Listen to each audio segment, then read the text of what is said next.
सबको जैम से की एक मैसेज देना चाहता हूँ। मैं आपको बताना चाहता हूँ, अगर आप प्रेयर कर रहे हैं, अगर प्रेयर में उपस्थिति नहीं है तो इसका मतलब परमेश्वर प्रसन्न नहीं। अगर आप बाइबल पढ़ रहे हैं, बाइबल में उपस्थिति महसूस नहीं हो रही तो परमेश्वर प्रसन्न नहीं। अगर आप वर्शिप कर रहे हैं, वर्शिप में उपस्थिति नहीं आ रही तो परमेश्वर प्रसन्न नहीं। आप जानते हैं जब पतरस, याकूब, यूहन्ना मत्ती 17:1 से 2 तक जब वह पहाड़ के ऊपर प्रार्थना करने जा रहे थे, और उस वक्त क्या हुआ, प्रभु यीशु मसीह का जो चेहरा था सूरज के जैसा हो गया और उसके कपड़े जो थे वो सारे वाइट हो गए।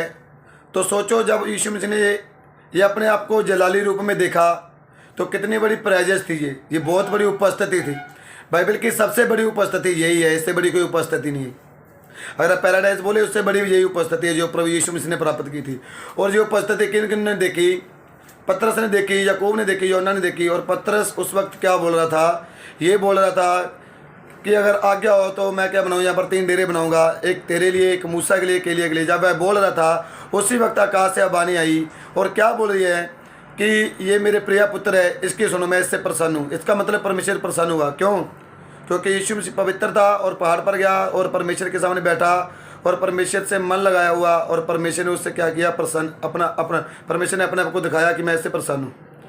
मैं आपको बताना चाहता हूँ, कोई भी चर्चस है, चर्चस में वर्शिप हो रही है, वर्शिप के दौरान अगर उपस्थिति नहीं आ रही है इसका मतलब परमेश्वर प्रसन्न नहीं है। वर्शिप से वचन चलते वक्त उपस्थिति नहीं आ रही इसका मतलब परमेश्वर प्रसन्न नहीं है।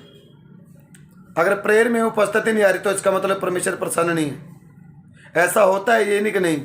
चर्चों में आप देखें, अब वर्शिप होते वक्त अगर काम हो रहे हैं, अगर अपने आप दुष्ट आत्माएं निकल रही हैं, चीख चिल्लाकर निकल रही हैं, अगर अपने वो पत्थरियाँ निकल जाती हैं, अपने गिल्टियाँ चली जाती हैं, टाइफाइड, शुगर, कैंसर उड़ जाते हैं, अगर कोई बीमारी चली जाती है, अगर लोग आज़ाद हो जाते हैं तो इसका मतलब उपस्थिति आई है। क्योंकि परमेश्वर उन लोगों की वर्शिप से क्या है? प्रसन्न है। और बहुत सारी ऐसी वर्शिप है जिससे परमेश्वर प्रसन्न नहीं है। क्यों? क्योंकि वो कहीं ना कहीं नेगेटिविटी है, कहीं ना कहीं नेगेटिव है। और परमेश्वर चाहता है पॉजिटिव होकर क्या करें? वर्शिप करें, पॉजिटिव होकर प्रेयर करें, पॉजिटिव होकर वो बाइबल के वचन लेकर आए। क्योंकि अपने आप को तैयार कर कर आना पड़ता है घर से। और जब आप अपने आप को घर से तैयार कर नहीं आएंगे तो कुछ नहीं होगा। आपने घर से भी प्रेयर कर कर आनी है और उपवास में आना है और पवित्रता में चल के आना है और बाइबल के वचन लेकर आने हैं। बाइबल के वचनों से जब आप वर्शिप तैयार करते हैं, शुरू करते हैं, तो हो सकता है उस वक्त उपस्थिति है। लहू है जो आपके जीवन में उपस्थिति लेकर आता है। यीशु के लहू बारे जितना बोलना, लहू के बारे में जितना बोल सकते बोलो, क्योंकि लहू लेकर आता है उपस्थिति। तो याद रखें, उपस्थिति नहीं तो कुछ भी नहीं। उपस्थिति चाहिए तो परमेश्वर प्रसन्न होगा। अगर उपस्थिति है तो परमेश्वर प्रसन्न होगा, नहीं तो नहीं। ओके, सबको जय मसीह की।